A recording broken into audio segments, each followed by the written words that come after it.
our October Money Matters Mastermind, where we will start off reviewing some of the numbers for the month of September. Mike, I'm going to make you a co-host just in case people are starting to enter. Oh, yeah, I got you. Once I share my screen.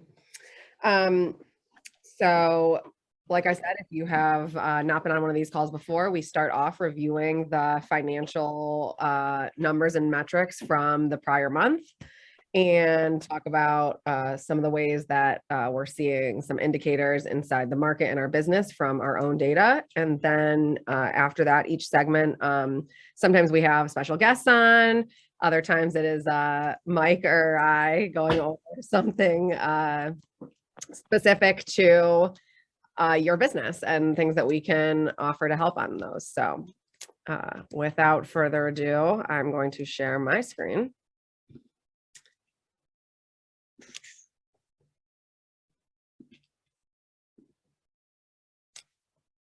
Can you see it? It's this one. Okay, hold on. No? Yeah, you're good. Okay. We're 30 months of Zooming and we're still here. Okay. All right. As long as you guys can see the finance highlight sheet, then I'm going to go ahead and get started. Okay. So last month we had a great month in terms of agents joining the company. We added 14 new agents to our office, bringing our total agent count to 470, which I believe is the highest that it's ever been in history. So that's really exciting. And if you have questions about that, Carrie and Mike can send you information about career nights and ways that you can introduce people you know to our company. And then with that, 47 of the appointments, so that is with new agents, people already in the business, conversations that we have to enlighten and entice people to want to learn more about Keller Williams and start their business here. Alrighty. So as many of you know who are realtors out in the field, the tides have turned in some of these categories. So I don't want to be overly doom and gloom, but it's important to share and go over like what's real, what's happening out there in some of the metrics that we track as a market center and data that you are tracking inside your individual businesses. For those of you who are on the sales meeting a couple weeks ago, we actually went over how to track these in your own individual businesses. So I will put in the chat once this is finished where you can find reports that will have the data for your individual business and how many contracts are written or listings taken in each individual month. Alrighty, so contracts written. We are down month over month and year to date in this category. We talk a lot about knowing your numbers and your true numbers, and this is something that the Market Center does not always have the most accurate data on, which is contracts written. The reason for that being this is generated solely when agents turn in their commission request and command. So if you wrote the contract in September, but it didn't close till today, October 20th, and oh, you forgot to turn in the commission until yesterday, October 19th, that's going to count as an October contract written. It will count that way in our data and in all of the reporting for your own data. So that's even more of a reason to get that done on time, whether it's you, an assistant, a VA, to get those turned in. If they need edited, it's super easy. You can email Erica or myself to make changes if something gets delayed or a commission amount changes, but the more accurate that the information is in terms of when the contract was written helps your data and ours. So that's a little plug for that. As you can see, this number is down about 17% from last September and down almost 10% year to date. Our trend these last couple months, and as we're seeing as we're into the fourth quarter now, is some of these numbers are slowing down, which is bringing our year to date figures down year over year. Some of those were up in our first and second quarter, and that slowly as it's evening out or even going down, you'll see. And with that, agents writing a contract. So again, this is this data is only as good as what we receive from the agents who turn in their commission requests, but only 43% of our agents wrote a contract in September. So that is actually on the low side than what we're used to seeing. 48 to 52% is typically what we are averaging in any given month for the number of agents who write a contract. So that is down as well. Listings taken. We'll move on to that. This is something that you guys are hearing on our Tuesday sales meetings. You're talking about it with each other in the office. How can we get more listings? This is something that we're going to focus a lot on in the fourth quarter. And as you'll see, we're down about 25% over last year. Now, the market's significantly different. Listings were a dime a dozen last year. It was not difficult. People wanted to sell. People were making maximum dollar on their homes. And so that's changed. The people who moved, you can say, well, they've already decided to move, and now that's changed. So we're going to have a lot of programming around specifically targeting listings in the next 6 months to a year to not have those numbers be so down. In some of these metrics, you'll hear me describe that we're looking at a comp that is closer to 2019. And the reason for that is 2020 and 2021 are forever probably going to be referenced as the pandemic years. And that we're not going to have great comps against those years for the future for a while, probably. What happened in the last 2 years in the market was amazing. And those are numbers we're not seeing continue. Okay, total GCI. So this is gross commission income. This is the commissions that come into the office that then get processed and paid to the agents. So our gross commission income in September was 2.4 million. That was down just 8% over last year and still trending upward year to date, just under 2%. So that is the income that you guys take in. That's still trending upward, which is awesome. That means you're all continuing to still make more money. And we love to see that. Company dollar. So this is the cap amount that is paid by agents to the market center. So 30% that's collected when you're uncapped, that is collected by the market center. In September, 221,850. This is up 9% from last year. September's an interesting month, depending on when Labor Day falls, how many full weeks we get, and then how many closings, business days there are. And the longer that you guys are in real estate, you'll probably realize that too. September is can either swing and be really amazing, or we see numbers are a lot lower. And that's often based on when Labor Day falls. So our September 2 years ago was the highest September ever. And then last year it fell super low. And so now this year we're up 9% from last year, but we're still down from 2020. So that's it's kind of a swing month. All right, profit share. So you're going to hear a lot about profit share, I think, in the back half of this call. But this is although this number, it's down 9% and it's down 6% year to date, I want you to focus on $84,000. This brokerage, KW Greater Metropolitan, in this location, not KWs across the city or KW across the world. When we talk about these numbers, it's our office. Shared $84,000 in 1 month, September, in profit share. Who wants some of that? Terry, yes. Yeah, so I think sometimes we hear about it and it gets overlooked, or to someone who sees this every month, it's oh, another good month, or I'm that wasn't as high as last year. And we forget about how much money that actually is, that is shared back to our agents in 1 month. And we have an amazing event next week that Mike's going to talk about more, that's going to talk about how to get some of that, how to get profit share. Do not ignore it. It is there for you to take. Do not ignore me. All right. So the fun stuff. So we have 5 main partnerships in our office that provide revenue to our business every single month. And that is through working with these companies and partnering with them on your transactions, using them as resources for you and your clients. And this money is all taken above the line, we say in Keller Williams, which means it contributes to profit share.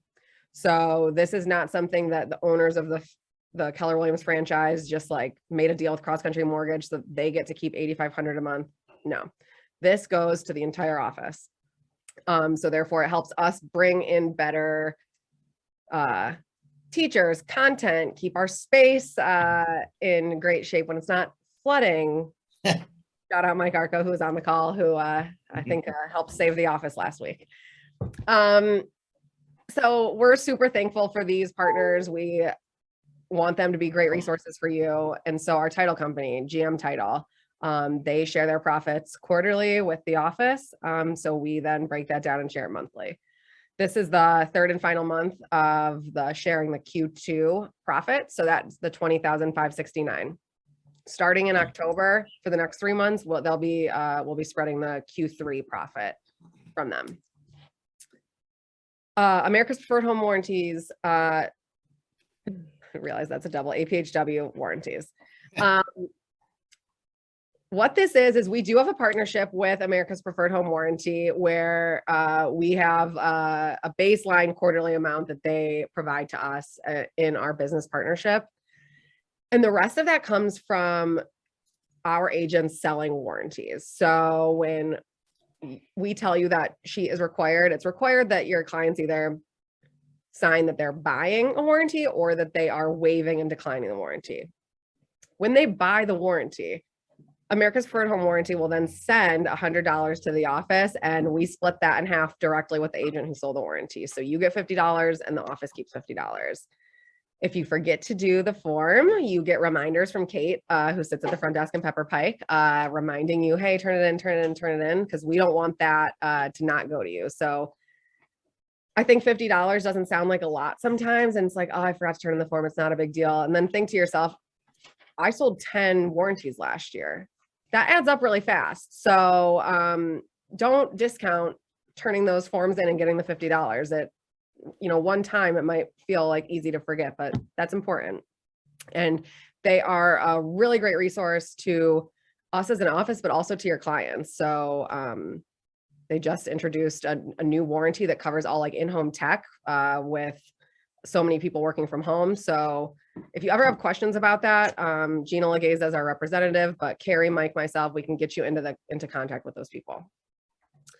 And Cross Country Mortgage, our favorite lending company, Sean Hadley, Don Jarecki, Chris Bullock, Carmen Scott, you guys probably see them on our Tuesday sales meetings. They are a fantastic team. We have an MSA with them. So every month they give $8,500 to our office, and they are present at all of our events, in all of our Tuesday sales meetings. So if you ever have questions, first-time home buyers, specific loans like VA or FHA, they are a great resource to talk to you, talk to your clients, and get the information that you need. All right, 2 more. Greater Metropolitan Management. So we own a property management company. If you weren't aware up until this point, they are a part of our brokerage. They manage close to 1,000 doors. And Jessica Ivins is their operations manager. They are currently hiring. If you didn't see my email earlier this week for some administrative staff and also accounting. So if you have any referrals there, but they close their books monthly so that we can share the profit from their company monthly in our books and not have that be a separate annual profit. It's something that we take pride in having that monthly as well. And lastly is our newest partnership. So if you haven't been on this call in the last 2 or 3 months, Truehold is a company that we partnered with about 5 months ago. Mike Joyce is their representative. He's been in a lot of our events as a sponsor. And what they do is they will buy homes from your clients, typically when you partner with them, who are needing to get the equity out of their home, need that money or cash in hand, whether that is because they are elderly potentially and maybe transitioning, would like the money out of their home now. The key here is that they rent it back to your client. So new construction clients is another big target audience for them. If you need the equity out of your home to buy and build a new home, but you also need somewhere to live during that 6 months, they will buy your home from you and rent it back. So we've partnered with them, and they've been a great resource, closing 7 to 10 homes a month the past 3 months since we started. So again, we can get you in contact with them if you have any questions. All right, I'm going to bring it home. So our closed units was 367 in September. That is down a little under 10% from last year and down 7% year to date. So when I was talking about the pandemic years that we're probably going to reference as this 2020, 2021 forever, but also in the real estate data, this is an interesting metric. In September of 2021, we closed 407 in September. And in September of 2020, it was 406. In 2019, it was 365. So, and 367 this year. So when we are saying what is a more comparable year to better understand the market we're in, we're looking backwards a little bit to better understand some of these data points.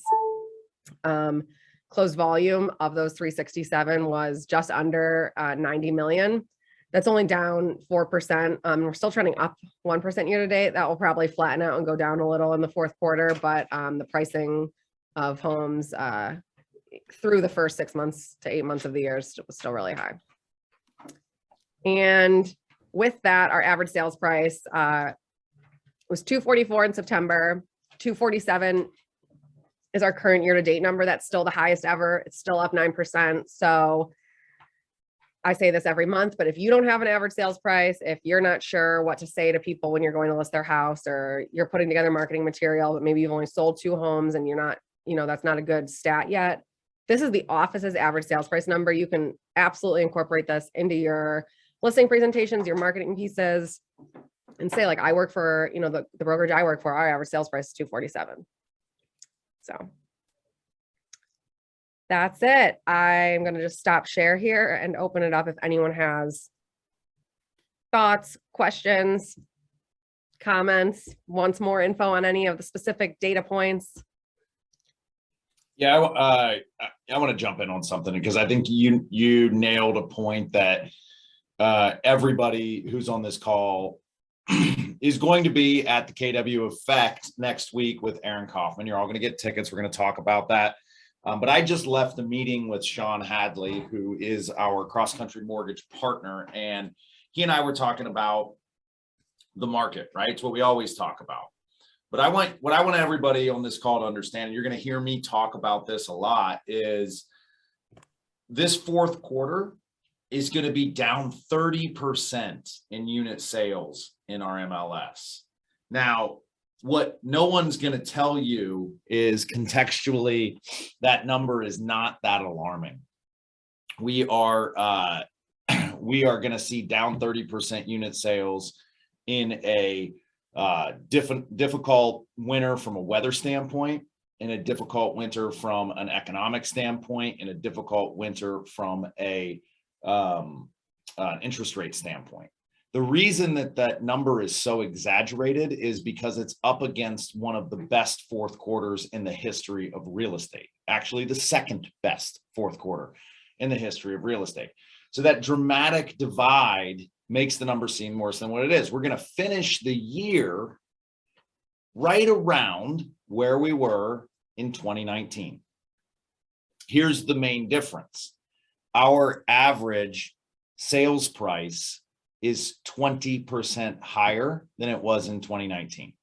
It's $50,000 higher, which for anyone who can do 3% math pretty quick means even if you sold the same number of units in 2019 that you sold in 2022, you make $1,500 more per transaction, right?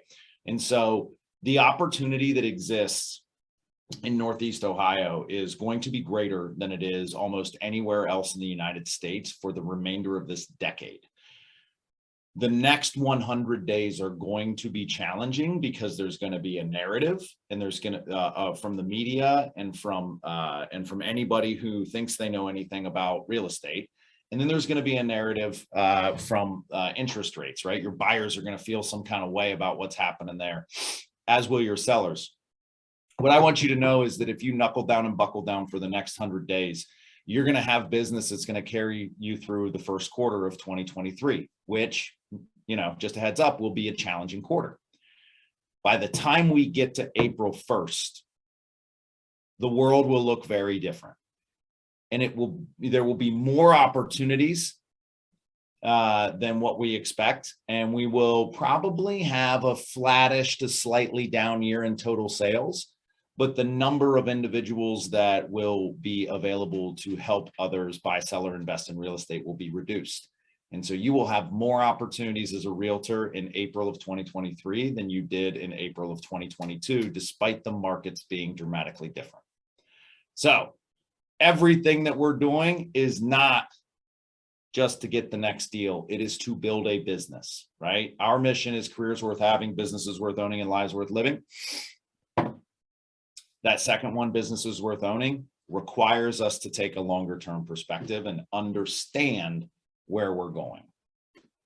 So great stuff, JC. Thank you.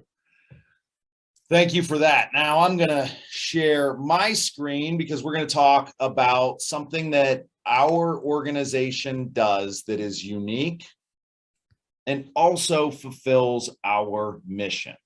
That is careers worth having, businesses worth owning, lives worth living, experiences worth giving, and legacies worth leaving, right? So legacies worth leaving and lives worth living are two that really get highlighted by profit share. Because when we're talking about profit share, we're talking about wealth building. And I want to get real clear on what we mean when we say wealth. Wealth is something that is going to generate passive income for you, right? High salaries or rich people or fast cars don't equate to wealth. Wealth is your you have mailbox money, inbound money, passive income coming towards you. And because our founder and chairman Gary Keller always had an eye for protecting the real estate agents, even all the way back in 1983 when he founded the company and founded it with the principles of profit share, agents in our company have an opportunity to earn passive income. Now, we have an event next, slide please. We have an event next Wednesday, October 26th. Doors open at 8:30 a.m. Party starts at 9. And we have an individual named Aaron Kaufman coming to Cleveland, Ohio. So Aaron Kaufman does a limited number of engagements a year. He is one of the most influential and inspiring Keller Williams icons in the history of the company. He is on, as they say in the South, he's on fire for the Lord when it comes to Keller Williams. And he's going to talk about our company. Now, he's going to talk about it for about 90% of the time, and then he's going to take about 10% of the time, and he's going to explain how profit share works and why we would all be crazy not to participate in it. Here's the thing. I want you there for the first 90%, first and foremost. We are in the largest, most successful real estate company in the history of the world that has more assets, more resources, and more potential than anywhere else in the world. Nobody does a better job of communicating that, and then maybe Gary Keller himself than Adam Kaufman or Aaron Kaufman. Aaron Kaufman, not Adam. And so be there. We talked about our partnership with Cross Country Mortgage. They are the official and sole sponsor. And so they're going to start with a market update on interest rates, what's happening with the Federal Reserve, how to talk to your clients about it. This is going to be 3 hours jam-packed with value that you're going to immediately be able to take to your clients and keep a conversation going about their largest asset or their largest acquisition, which is their single family home. So if you are on your computer, bust out your phone, hit that QR code. I believe we just dropped the link in the chat. There it is. Thank you, Julia. Very, very exciting event. And here's another thing. Well, I'll give you a tip at the end about this. Okay, so real quick today, I'm going to take about the next 10 or 15 minutes and dive into what is profit share? How does it work? How do you build a plan around it? How does this, what does it mean to grow a tree? And so on and so forth. So first of all, you heard me talk just a second ago about passive income, right? So what does that mean, passive income? It means there's no financial risk. It means you're not, consistently filling the coffers of a company or an organization with money out of your pocket to get a return. There's no legal risk. No one's ever going to sue you for inviting them to come to a Keller Williams event. You don't even have to make outbound phone calls or put down a down payment. There is in our ecosystem no financial risk or obligation associated with this opportunity. And so, who does this benefit? First and foremost, you and your family. As Julia said, just last month, we've shared over $80,000 in profit. In the last 30 months, or sorry, the last 36 months, we have shared over $3 million, right? So we are over $1 million a year in profit share back to our agents, right? And those agents have this really cool opportunity to have passive income just by loving where they work.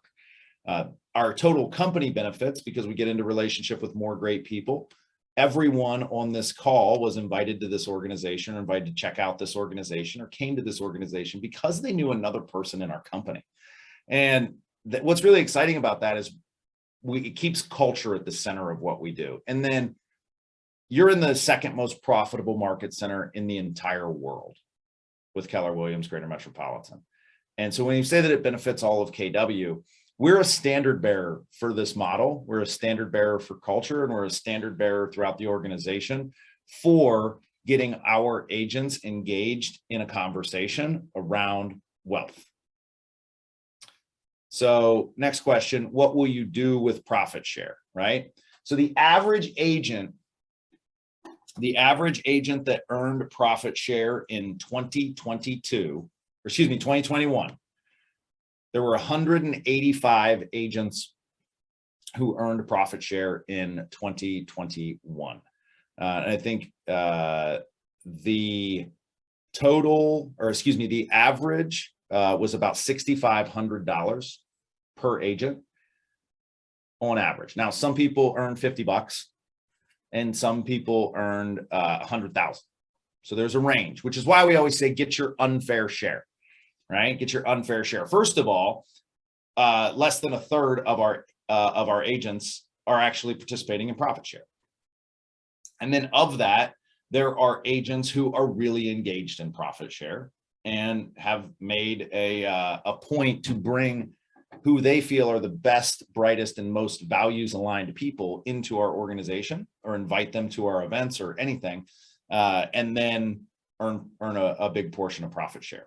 So there are people who, earn, 200, 300, 400 bucks a month, right? That's, at this rate, that's a tank of gas, right? Every week, right? That could just be paid for you. Some folks earn around $1,000 a month, which is a mortgage payment, right? Some folks own, let's just take the average, about $6,500 last year. That's a vacation, right?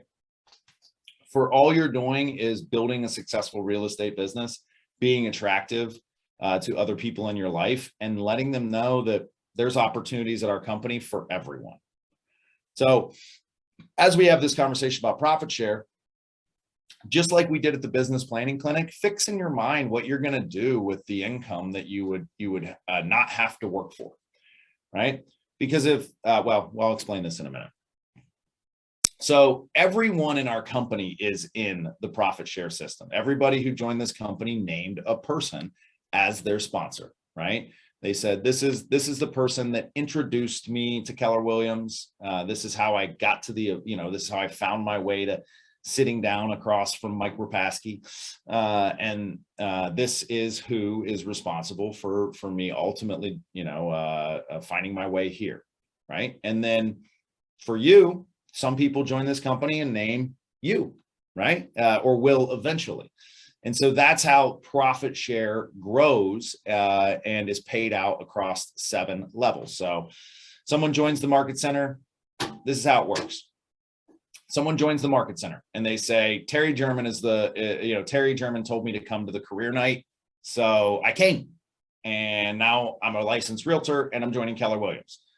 So they would name Terry as their sponsor. And then they're going to go and they're going to close a transaction. That transaction is going to generate gross commission income. A portion of that gross commission income, until they are capped, goes to the market center. That's our revenue as a company, right? You just heard Julia talk about that. We use that revenue to run the company, and expenses show up, right? We have to keep the lights on. We've got to rent venues. We've got to print things. Everything that you see, hear, feel, and experience costs money. What's left over is profit. So our market center, out of the 865 worldwide, is the second most profitable market center in the world. So whether or not we are going to be profitable is not a question. I will tell you that even here in Northeast Ohio, that is not always the case.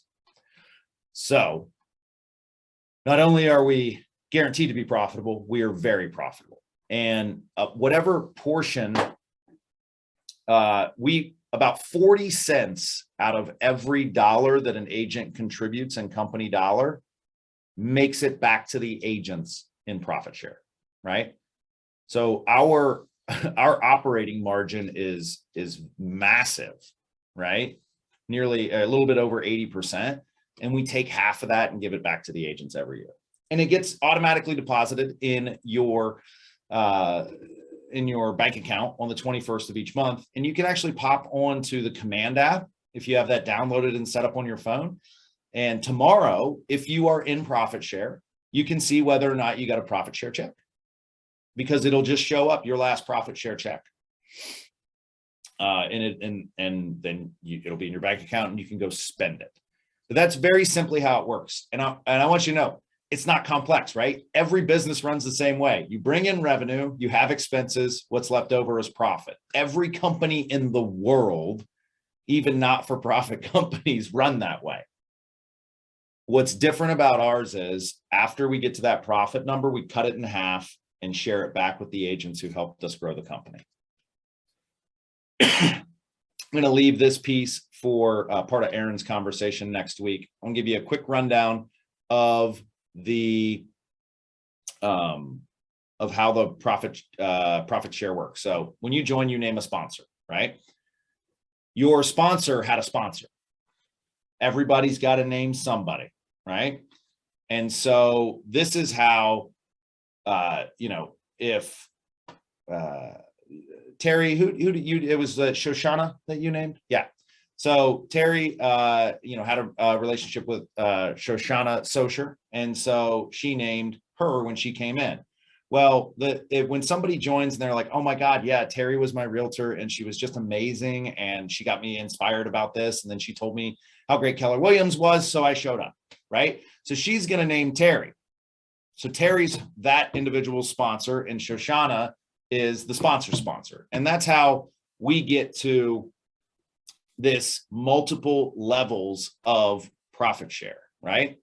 And so it goes 7 levels deep or 7 levels up, right? So I'll use, I'm going to stop my share for a second and go to the whiteboard real quick. So let me pin myself or spotlight myself. So here I am, I joined the company. This is the U, right? And so Scott Phillips was my sponsor, right? Scott introduced me to Keller Williams.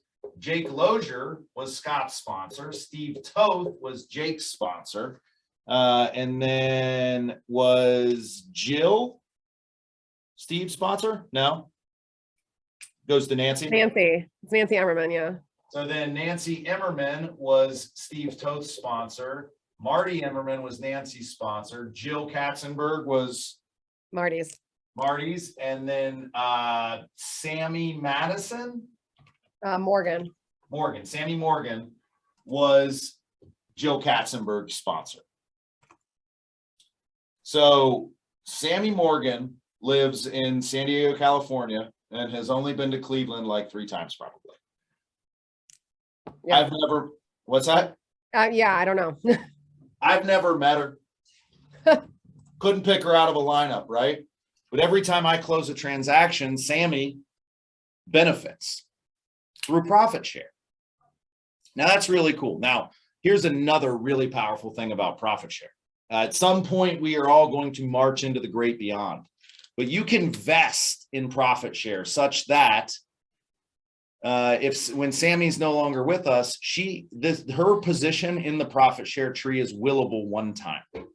Willable one time. And what that means is that she can will it into a trust to benefit her kids and grandkids in perpetuity, right? So when you look at Marty and Nancy Emmerman, they make roughly $200,000 a year in profit share. Nancy has only invited 24 people to join this company in the last 20 years.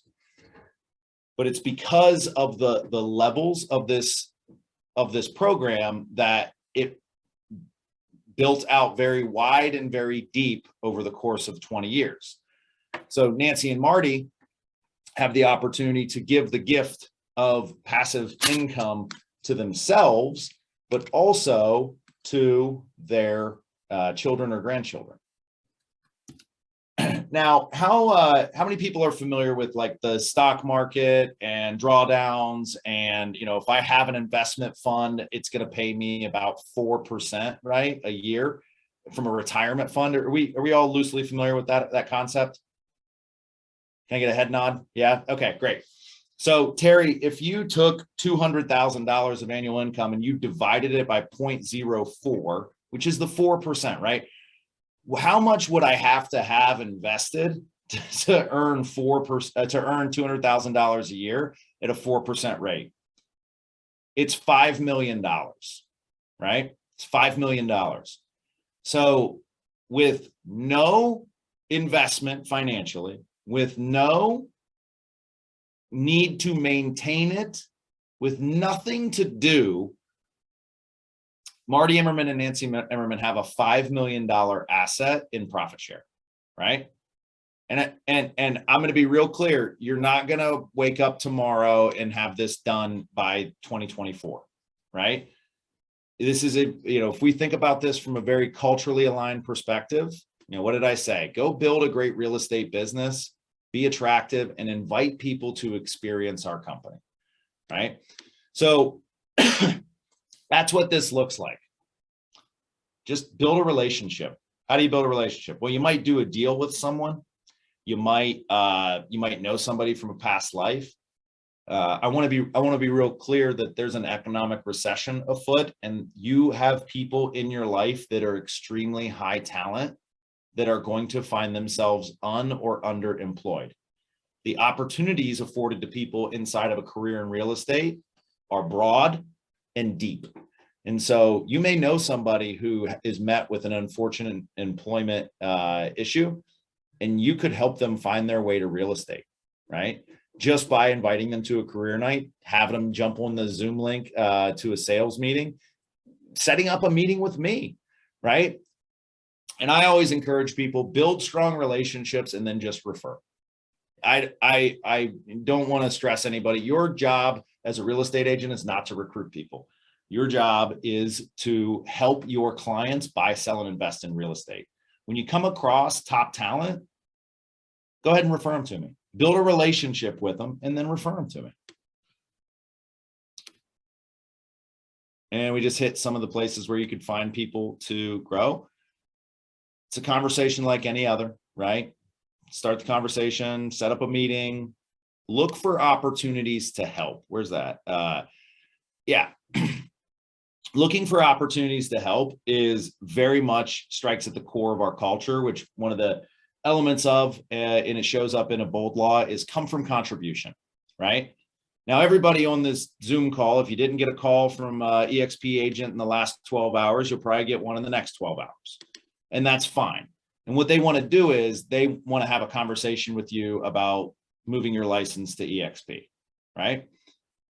If I do not want you to do that with any agent as it relates to Keller Williams.